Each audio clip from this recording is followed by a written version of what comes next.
What is up, everybody? Good morning. Good morning. This may be a different type of episode of What's the Right Shot. We'll keep it on the straight and narrow.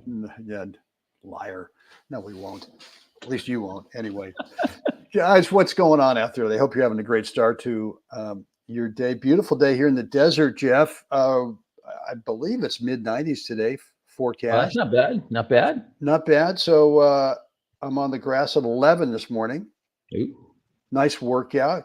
Let's, if we can go from 11 to 12:30, 90 minutes with a workout. Yeah. In that kind of heat. Hey, I think it's good for you. I think so. The grass has got to be playing great right now. It's firm. like it's got to be firm, right? Like it's got to be. Well, so it's nice. always firm, right? It's never. Yeah. I mean, in the wintertime, Well, early in the season, it can be a hair softer. Blah blah blah. It is softer. But this time of year, heat firms up. I mean, right. It's fun. Holy moly, is it nice? It's fun. It's good. It's good.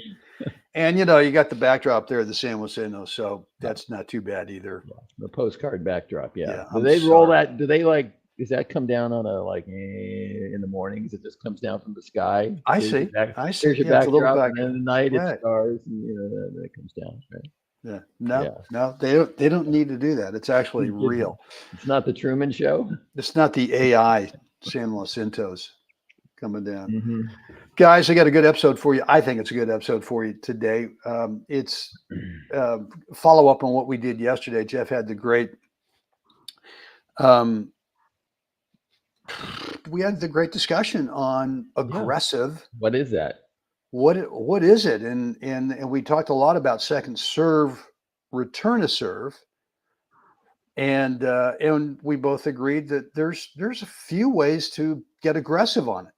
Right. And I think that the one thing we didn't talk about was, you talked about hitting a firm ball, making the guy pay that way, inflict some pain that way.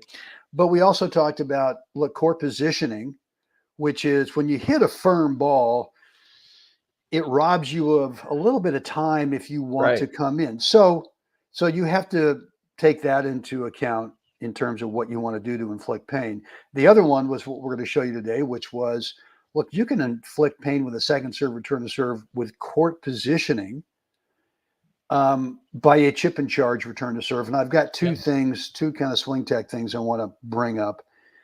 And then the other way would be on second serves, all right, you've shown them the big bomber. You've shown them the chip and charge. Now the guy is just kind of, can we go with flummoxed? Flummoxed, yes. Okay, all right, we'll go with flummoxed. That's about what's going to happen next. And you can disguise the big bomber. You can disguise the chip and charge. And you can throw in the lob as an approach shot return. Mm-hmm. Now you're being aggressive with, as opposed to just, oh God, I'm just going to play it back cross court and just see what happens. I mean, So anyway, I would add this too from yesterday's discussion too, on a little bit of clarity too. If it's a first serve and I can get a hold of it and I go big, I am generally not coming in behind it just because I have to make contact with the ball somewhere baseline-ish or just inside, right? Exactly. Like you said, I'm getting the ball over there way too quick. I do cheat the court though, 2-3 feet, right? I'm looking for that next ball. Same thing on the second serve sometimes. If the guy's hit it deep, like it may not be carrying pace, but he gets it deep into the service box on a second serve, I still may take the big cut, but I'm making a choice probably not to immediately follow it in because I'm playing the two variables against one another, right? And so I may hang 3 feet inside the baseline waiting for the response and then coming in and clubbing the next ball if it's hanging a little bit, right? So there's again, like yesterday, there's nuance to it. Yeah, absolutely. Absolutely. And I think that you want to be versatile. You want to be able to do all of them. I can see I've got a slow internet connection right here. I may be pixelated, which maybe not a bad thing. Can you hear me there, Jacklitch? I got you. Yeah. Okay, good, man. All right. So let's get into today's episode. We're at episode number 441.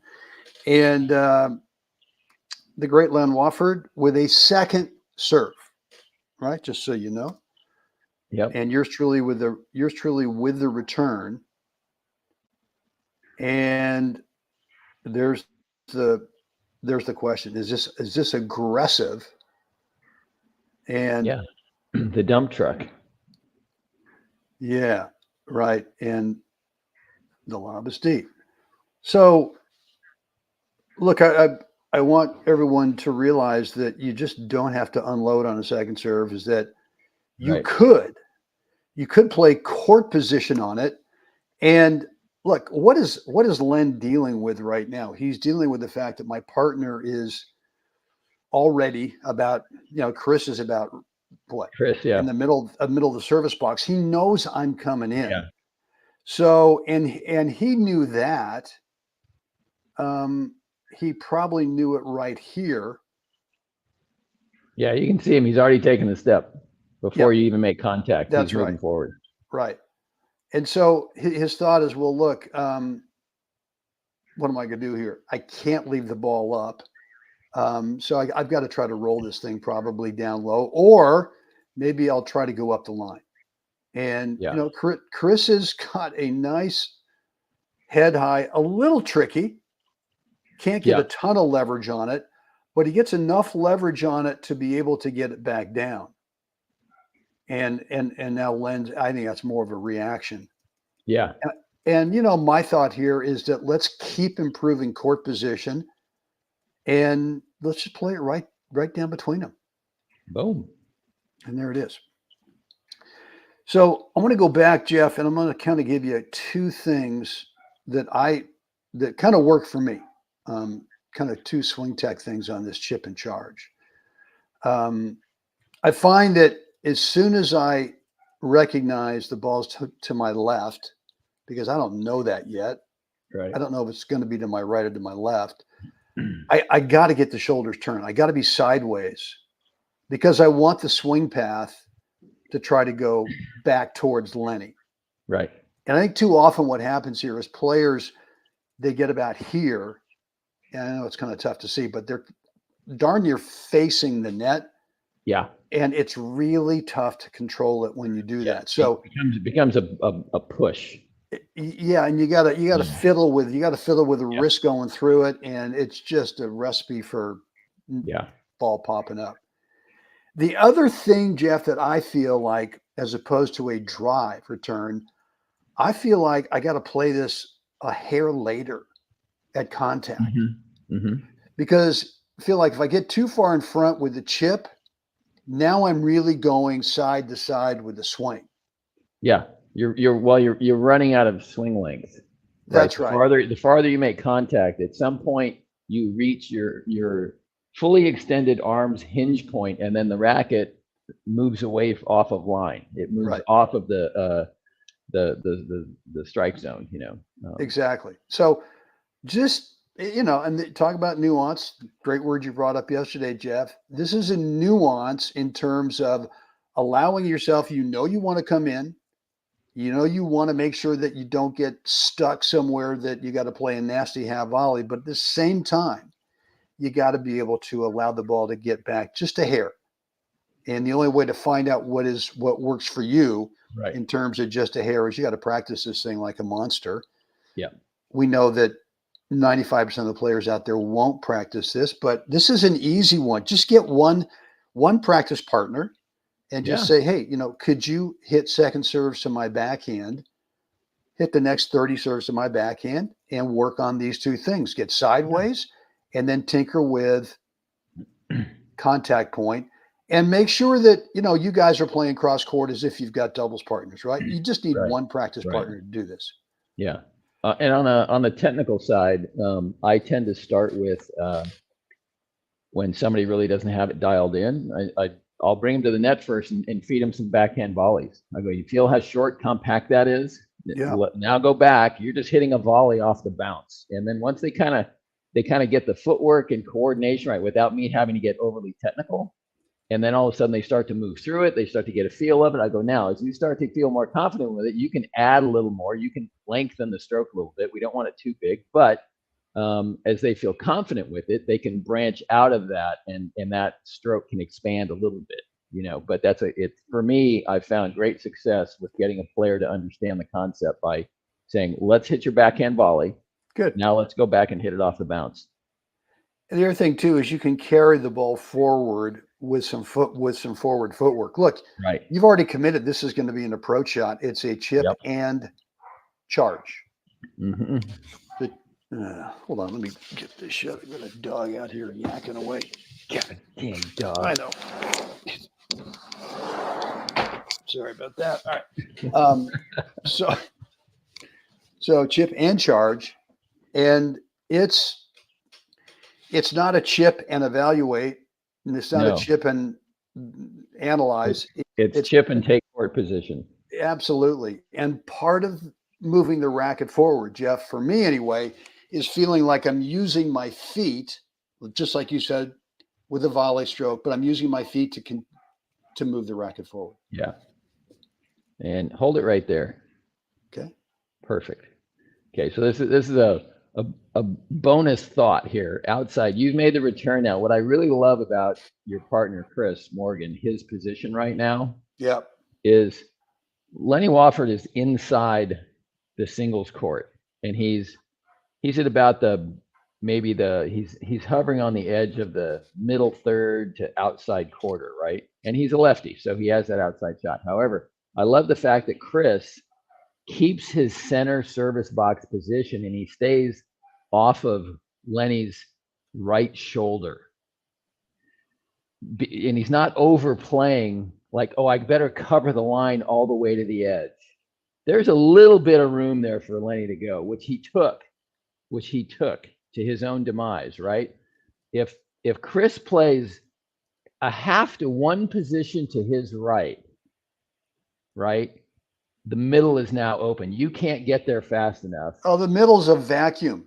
It's right. And so this is like really key. It's like if Lenny Wofford was actually making contact with the ball in the alley, I would say Chris should make a slight adjustment to his right, not a big one, maybe a half adjustment to his right. But where he is right now, I love the fact that he stays court centric in the singles box, and he makes Lenny, you're going to have to thread the needle, which is he didn't do.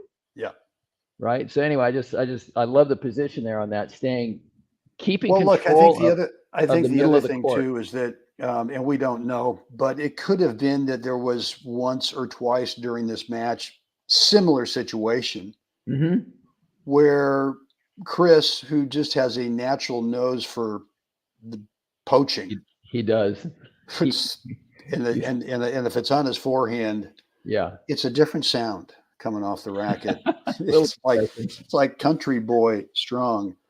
But Lenny may be thinking that Chris is about to move. Right. And so, I'll give Lenny that benefit of the doubt, but and then I feel like I'm in close enough now. Yeah. Well, I like the fact that you slid to the right a hair, so you're almost court centric. You're definitely in the center of the court there, right? But after Chris hits, you slide a little to your right to cover, and then Lenny brings it back to you anyway on the reflex. So what you're saying, Jeff, is that if we first practice this kind of a volley, head-high volley, that we can then just use that as a return chip and charge. Why wouldn't you? Why do you give this stuff away? Why would you add another stroke to? Why would you add another stroke that you have to learn when you don't have to? You can just use what's in your toolbox already. So you're saying if you learn the backhand volley, now you've got the chip and charge, return a serve. Now you've got the underspin backhand drive. Now you're set up to play the backhand drop shot. Now you could actually feather a lob with that setup. It's like you learn this one thing, and the world opens up to you. Right. It's the let's see, in the theory of like evolution or not evolution. I know this is a wild one, right? Irreducible complexity. If you take one thing away, it doesn't work. If you add something, it doesn't work. Right? So when you define your strokes and you get them whittled down to what is actually needed, here we go. Yeah. You don't need anything else. Yeah. No, love it. I love it. Well, you know, I mean, Mr. Stowe said it in different terms, which was a little rough around the edges. You But it think? was basically the same thing. It was basically the same thing. Like, you know, do you really need that flare? You really need it? No, I don't. Brenny, can you just do what I'm telling you to do? Yeah. No, Now my mentor, who is a Tom Stowe disciple also, so I'm a Stowe once removed. yep. But his in the Sicilian Italian accent was, Jeffrey, you know what to do. You know how to do. So why don't you do it? Well, okay, that's good. Yeah, well, Tom and his, you know, he would just say, he would ask me the question, "Is it really this hard?" I'd go, Exactly. "No." That's the point, right? Right. Like Yeah. really? Yeah. So look, guys, in the afternoons, just about every afternoon, I'm either going live or I'm uploading something for the Tennis Mindset Project. I did this yesterday. And, you know, it's why certain mistakes are made over and over. And to me, it's like the reason we make the same mistake over and over is it's a bad habit. And Yeah. so if you're going to be so arrogant that you feel like, oh, I can recognize what I'm doing wrong, I know what I'm doing wrong there, but you never ever then research, well, what would be the right thing to do? You say you know the right thing to do, okay, but the next step is, when are you going to spend some time creating a new habit, creating a Yeah. better habit? Yeah. And so, look, we've all made kind of the same mistake way too often. And I used to do this, and I used to get pissed, and I used to go, oh god, blah blah blah, right? And so, you know, make sure everybody in the zip code knew that I knew what I did wrong, but never really decided to get intelligent about it in terms of, okay, here's what I did wrong, here's what I know the right thing is to do. Now, what am I going to do for however long it takes to create a new habit? And so I just Yeah. want to make sure that that you understand that this game is about building really good habits that are based on fundamentals. Yeah. And if you're not doing that, if you're looking for little nuggets or little gems, or okay, I'm going to piss you off here, Jeff. Tips. It's not gonna change. You're No. gonna continue to make the same mistakes that are bad habits over and over. So I would highly recommend that you pick up the book Atomic Habits by James Clear and dive Yeah. into it. Make notes, underline stuff, whatever you have to do. If it's a hard copy or paper copy, if you're on Kindle, do it, and then go back and start reading your notes, and then just decide that you're going to come up with a daily program. Look, I think there's some ways to build habits off the court. Number one is going to be to get in front of the mirror. We talked about that recently. Get in front of the mirror and rehearse what's the right thing to do. Right? And make it look aesthetically pleasing. Absolutely. If you've been on the court long enough, you know what a smooth stroke looks like. You know what a forehand looks like. The visual that you're looking at it's great to have a visual of whoever, Djokovic hitting a forehand, but that's not you. That visual is great as a concept to kind of set you on a path, but then you have to see yourself actually doing it, right? And so I think the other part of the habit thing is also trying not to do something is a failed mindset. Yep. You can't practice not doing something. There has to be an action, a thought that moves you in a new direction. That's right. That's right. The other thing is, well, there's a couple other things that I would tell you to do. Is number one, fine, rehearse in front of the mirror. I don't know how many, there are probably 2 or 3, 4, maybe different companies that are manufacturing stroke developers, right? Where you've got a stationary ball, it's sitting Right. on something, I don't Yeah. know, sitting on a little plastic stick, or it's one of those rebound things, whatever it is. But rehearse it without a ball first, and then get one of these stroke developers, trainers, whatever you call them, Yeah. work it through that. And then when you get on the court, get your camera out, get your phone out and set it up. Have someone underhand feed, not a fast feed from the baseline, Right. because your brain gets totally consumed with timing. When's it going to arrive? You can't feel whatever that new habit is that you're trying to build. One bounce, underhand feed, and videotape yourself. Yeah. And once you find the one that you think is dead perfect, then go ahead. And if you don't know how to do it, let me know. Just shoot me an email, Brent@WebTennis.com. I can help you create a short little 60-second repeat video where we just repeat that 1 3-second sequence in real time. Then we slow it down.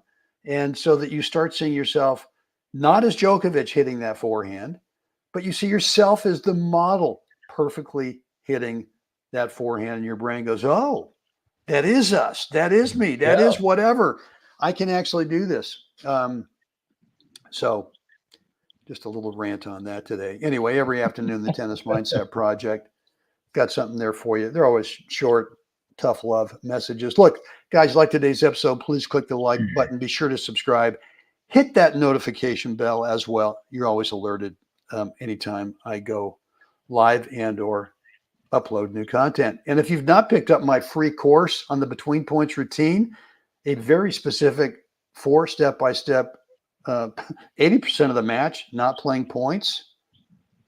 If we're not managing you better get a handle on it. majority of the match, maybe that's why we've got some bad habits. I don't know. Mm-hmm. But this is a great habit to have. Manage the 80% of the match when you're not playing points, so that when you do play the points in the 20% of the match, things tend to go a whole lot better. If you've not picked up that free 20-minute video, it is private, but you can get access to it over at WebTennis.com. Drop in a first name and email address, and you will be all set to go. Whew. I know.